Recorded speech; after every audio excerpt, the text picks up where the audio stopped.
Hello friends, welcome to my YouTube channel GS classes में आपका स्वागत है। फ्रेंड्स, आज हम अपने इस वीडियो में TGT PGT sociology practice set number 96 को सॉल्व करेंगे।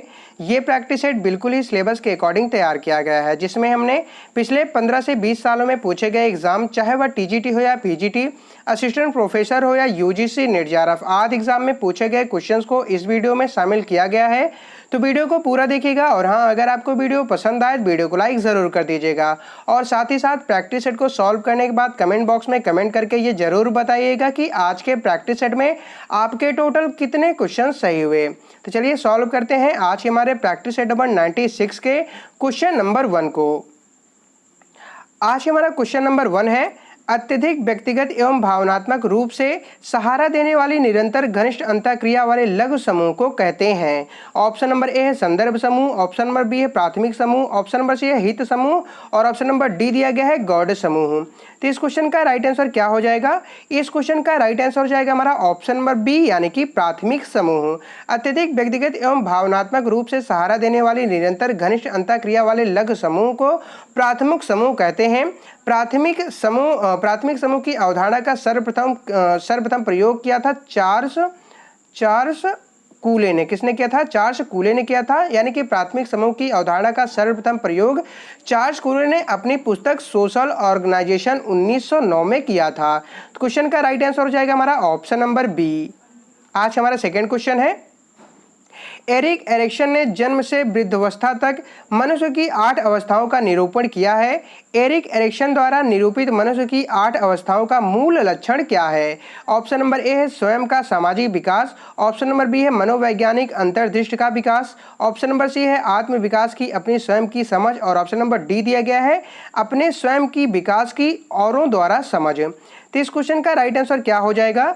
इस क्वेश्चन का राइट आंसर हो जाएगा हमारा ऑप्शन नंबर बी, यानी कि मनोवैज्ञानिक अंतर्निष्ठ का जो है विकास। ठीक है, एरिक एरिक्सन द्वारा निरूपित मनुष्य की 8 अवस्थाओं का मूल लक्षण मनोवैज्ञानिक अंतर्दृष्टि का विकास है। उन्होंने अपनी पुस्तक आइडेंटिफाई यूथ एंड क्राइसिस 1968 में सामाजिकरण की प्रक्रिया को एक आजीवन चलने वाली प्रक्रिया बताया है जो 8 चरणों से गुजरती है। तो क्वेश्चन का राइट आंसर होगा option number B.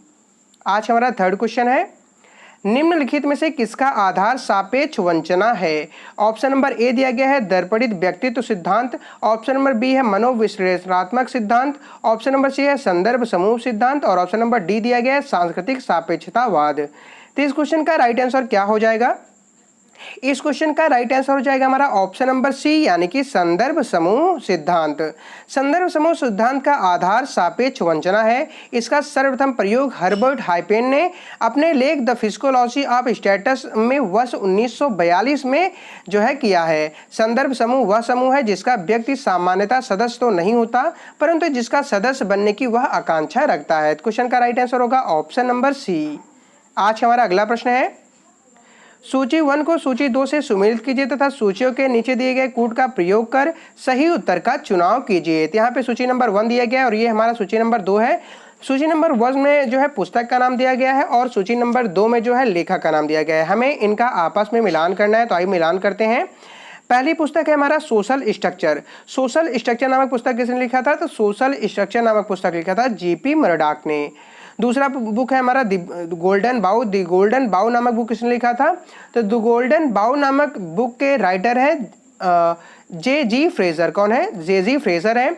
Origin of civilisation नामक पुस्तक के लेखक कौन है? तो ऑरिजिन ऑफ सिविलाइजेशन नामक पुस्तक के लेखक है जे लुआक। और चौथा बुक है हमारा द मदर्स नामक पुस्तक के लेखक कौन है? तो द मदर्स नामक पुस्तक के लेखक है आर ब्रीफाल्ड। कौन है? आर ब्रीफाल्ड। तो इस वजह से इस क्वेश्चन का राइट आंसर क्या हो जाएगा? तो इस क्वेश्चन का राइट आंसर हो जाएगा हमारा ऑप्शन नंबर बी। आज हमारा अगला प्रश्न है, सूची 1 को सूची 2 से सुमेलित कीजिए तथा सूचियों के नीचे दिए गए कूट का प्रयोग करते हुए सही उत्तर का चुनाव कीजिए। तो यहाँ पे हमारा सूची नंबर 1 दिया गया है और ये हमारा सूची नंबर 2 है। सूची नंबर 1 में अवधारणा का नाम दिया गया है और सूची नंबर 2 में उस अवधारणा का क्या अर्थ होता है उसका नाम दिया गया है। यानी कि कौन सी अवधारणा का क्या अर्थ होता है उन्हीं का हमें आपस में मिलान करना है। तो आइए मिलान करते हैं। पहली अवधारणा है हमारा संस्कृतिकरण। संस्कृतिकरण अवधारणा का अर्थ क्या होता है? तो संस्कृतिकरण अवधारणा का अर्थ होता है हमारा नीची जातियों द्वारा ऊंची जातियों के तौर तरीकों का अनुकरण करना क्या होता है? नीची जातियों द्वारा ऊंची जातियों के तौर तरीकों का अनुकरण करना। दूसरा दिया गया हमारा पाश्चात्यकरण। पाश्चात्यकरण का क्या होता है? तो पाश्चात्यकरण का होता है ऊंची जातियों द्वारा उन्नत जीवन शैली को अपनाना। क्या होता है? ऊंची जातियों द्वारा उन्नत जीवन शैली को जो है अपनाना। तीसरा है हमारा आधुनिकीकरण। आधुनिकीकरण का अर्थ क्या होता है? तो आधुनिकीकरण का अर्थ होता है हमारा धार्मिक दृष्टिकोण की जगह धर्मनिरपेक्ष दृष्टिकोण को लाना। क्या होता है? धार्मिक दृष्टिकोण की जगह धर्मनिरपेक्ष कोड को जो है लाना। और चौथा दिया गया हमारा विमुक्ता। विमुक्ता का अर्थ क्या होता है? विमुक्ता का अर्थ होता है अपने समूह से व्यक्ति की विरक्त होना। क्या होता है? अपने समूह से व्यक्ति को विरक्त होना। ठीक है, एक बार फिर से देख लेते हैं अपन।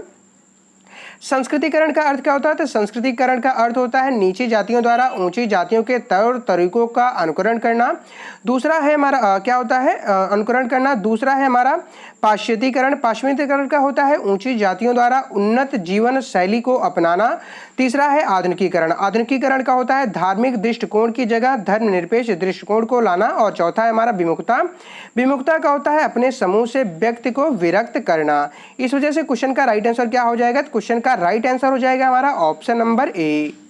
आज हमारा अगला प्रश्न है सदस्यों को समान वंश परंपरा के आधार पर संगठित समूह को कहते हैं। ऑप्शन नंबर ए है प्राथमिक समूह, ऑप्शन नंबर बी है गौड़ समूह, ऑप्शन नंबर सी है अंतर समूह और ऑप्शन नंबर डी दिया गया है वंश समूह। तो इस क्वेश्चन का राइट आंसर क्या हो जाएगा?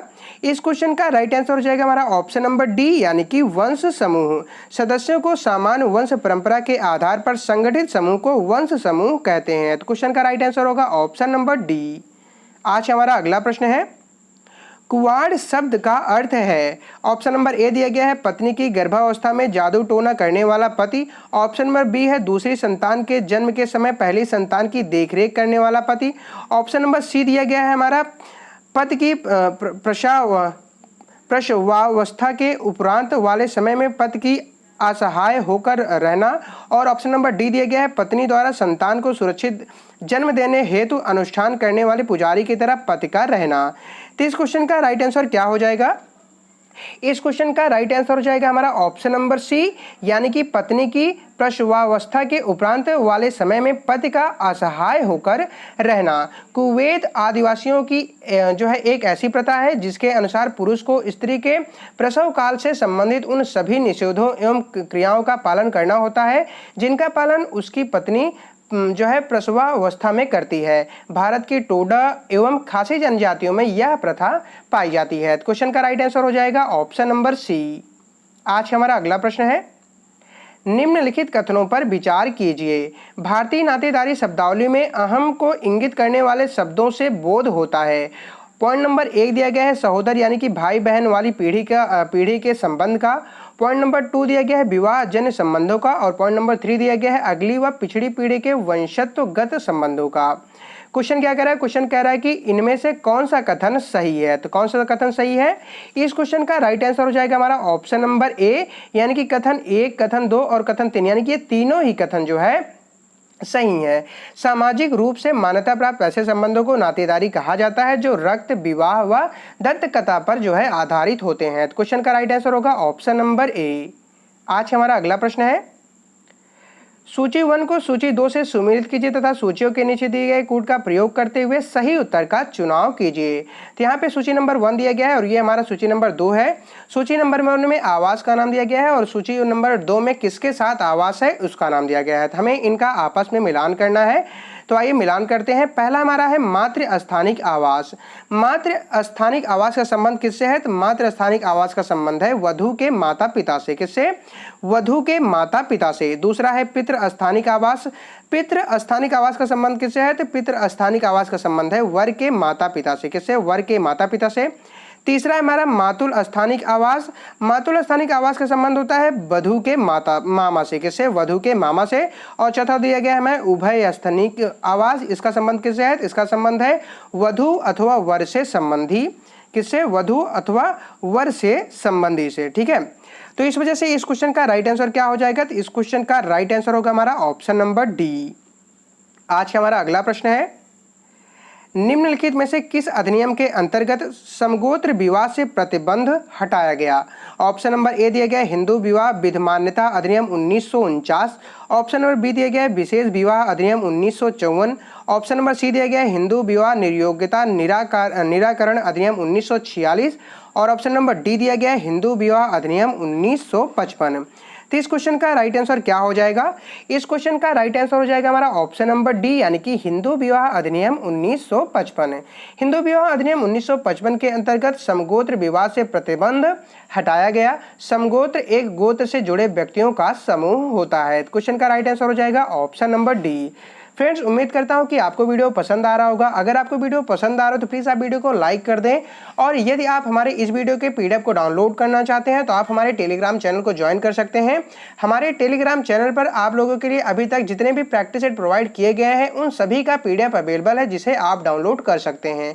और आपसे एक इन्फॉर्मेशन शेयर करनी थी, यदि आप यूपी पीजीटी जीआईसी यानी कि सोशियोलॉजी से रिलेटेड किसी भी एग्जाम की प्रिपरेशन कर रहे हैं तो हमारे टेलीग्राम चैनल पे आप लोगों के लिए रेगुलर जो है मॉक टेस्ट प्रोवाइड किया जा रहा है, जिसमें जो है 280 से मैक्सिमम मतलब अभी तक टोटल 300 स्टूडेंट पार्टिसिपेट कर रहे हैं जो रेगुलर मॉक टेस्ट दे रहे हैं और उनका डे बाय डे काफ़ी ज़्यादा इंक्रीज जो है जो मार्क्स है वो काफ़ी ज़्यादा धीरे धीरे डे बाय डे जो है इंक्रीज हो रहा है। तो यदि आप जो है मॉक टेस्ट देना चाहते हैं तो आप हमारे टेलीग्राम चैनल को जरूर ज्वाइन कर लें, जहां से आप फ्री में जो है मॉक टेस्ट भी दे पाएंगे।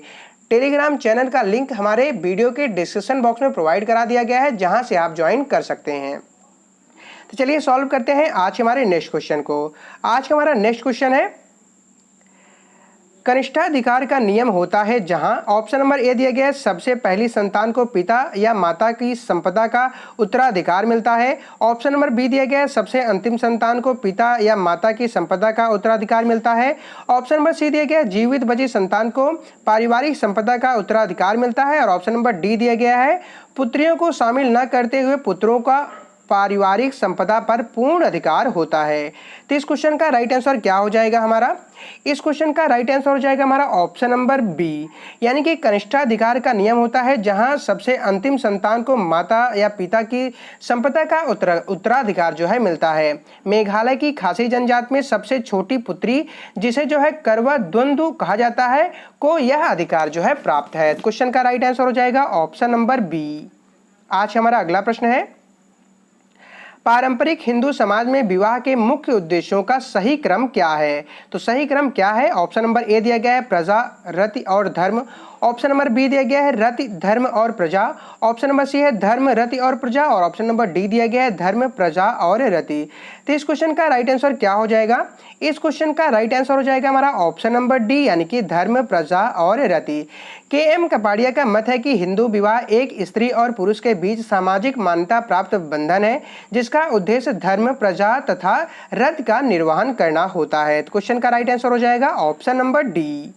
आज हमारा अगला प्रश्न है, अंतर्विवाह के समतामूलक सामाजिक संबंधों को शामिल करते हुए निम्नलिखित में से किसमें सभी स्तरों के सदस्यों के बीच सहयोग करने की स्वतंत्रता होती है? ऑप्शन नंबर ए दिया गया है खुला वर्ग। ऑप्शन नंबर बी है खुला निजातीय।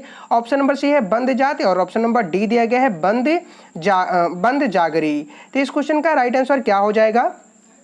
इस क्वेश्चन का राइट आंसर हो जाएगा हमारा ऑप्शन नंबर ए, यानी कि खुला वर्ग। वर्ग व्यवस्था जात की भांति कठोर जो है वर्ग व्यवस्था जो होती है जात की भांति कठोर व बंद न होकर मुक्त व्यवस्था है। मुक्त व्यवस्था के कारण सभी स्तरों पर सदस्यों के बीच जो है सहयोग करने की स्वतंत्रता होती है। तो इस वजह से इस क्वेश्चन का राइट आंसर हो जाएगा हमारा ऑप्शन नंबर ए। आज हमारा अगला प्रश्न है, निम्नलिखित कथनों पर विचार कीजिए। यहाँ पे दो कथन दिए गए हैं, पहले को कथन ए से और दूसरे को उसके कारण आर से दर्शाया गया है। कथन ए कह रहा है कि समाज द्वारा मान्य यौन तुष्ट विवाह का आधार है और इसका कारण दिया गया है कि विवाह व्यक्तियों के बीच यौन संबंधों को नियमित करता है। क्वेश्चन क्या कह रहा है? क्वेश्चन कह रहा है कि नीचे दिए गए कूट की सहायता से सही उत्तर का चुनाव कीजिए। तो इस क्वेश्चन का राइट आंसर क्या हो जाएगा? इस क्वेश्चन का राइट आंसर हो जाएगा हमारा ऑप्शन नंबर ए, यानी कि कथन ए और कारण आर दोनों सही हैं और साथ ही साथ कारण आर कथन ए की सही स्पष्टीकरण कर रहा है।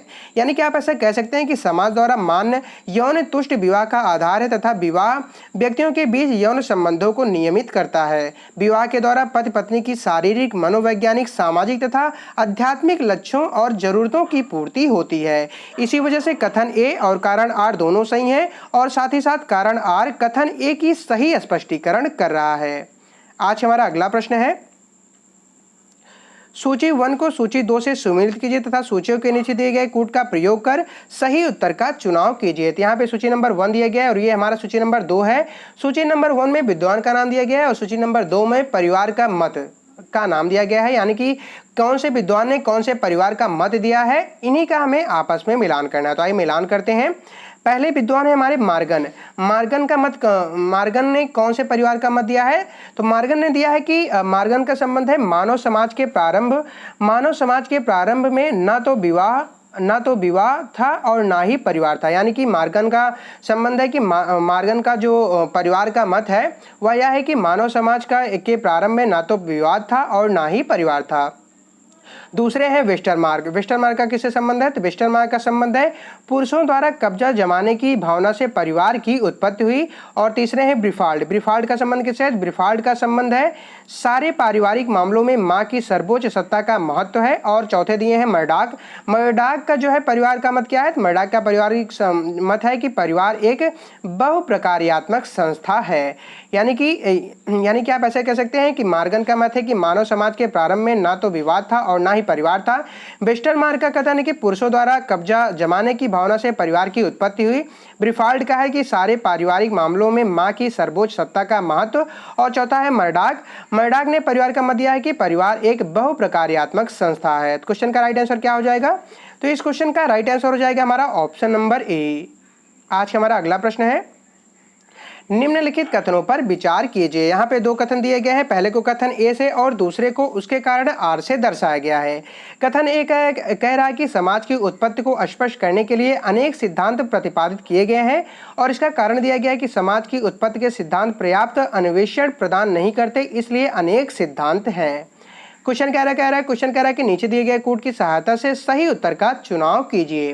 तो इस क्वेश्चन का राइट आंसर क्या हो जाएगा? इस क्वेश्चन का राइट आंसर हो जाएगा हमारा ऑप्शन नंबर ए। यानी कि कथन ए और कारण आर दोनों सही हैं और साथ ही साथ कारण आर जो है यह कथन ए की सही स्पष्टीकरण कर रहा है। यानी कि आप ऐसा कह सकते हैं कि समाज शास्त्र के लिए संपूर्ण समाज ही प्रयोगशाला है। आरंभिक काल से लेकर आज तक समाज का जो है सतत विकास हो रहा है। अतः कथन ए और कारण आर दोनों सही हैं और साथ ही साथ कारण आर जो है यह कथन ए की सही स्पष्टीकरण कर रहा है। आज हमारा अगला प्रश्न है, निम्नलिखित कथनों पर विचार कीजिए। यहाँ पे 2 कथन दिए गए हैं। पहले को कथन ए से और दूसरे को उसके कारण आर से दर्शाया गया है। कथन ए कह रहा है कि विस्तृत परिवार के सदस्य खास तौर पर एक ही मकान में साथ साथ रहते हैं या पास के मकानों में रहते हैं और इसका कारण दिया गया है कि वे एक एकीकृत आर्थिक इकाई के रूप में कार्य करते हैं। क्वेश्चन क्या कह रहा है? क्वेश्चन कह रहा है कि नीचे दिए गए कूट की सहायता से सही उत्तर का चुनाव कीजिए। तो इस क्वेश्चन का राइट आंसर क्या हो जाएगा? इस क्वेश्चन का राइट आंसर हो जाएगा हमारा ऑप्शन नंबर ए। यानी कि कथन ए और कारण आर दोनों सही हैं और साथ ही साथ कारण आर जो है यह कथन ए की सही स्पष्टीकरण कर रहा है। यानी कि आप ऐसा कह सकते हैं कि इस प्रकार के परिवार में सभी संबंधी एवं कुछ अन्य संबंधी भी सम्मिलित होते हैं।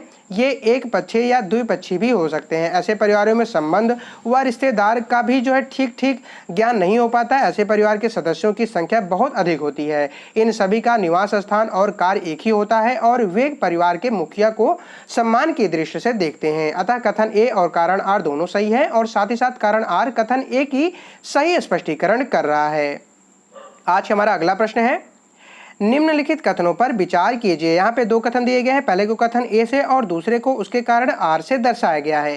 कथन ए कह रहा है कि नातेदारी अस्पष्टतया परिवार की अपेक्षा एक बृहद श्रेणी है और इसका कारण दिया गया है कि इसमें न केवल पति पत्नी तथा उनके बच्चे बल्कि दादा दादी, चाचा चाची एवं चचेरे लोग भी शामिल होते हैं।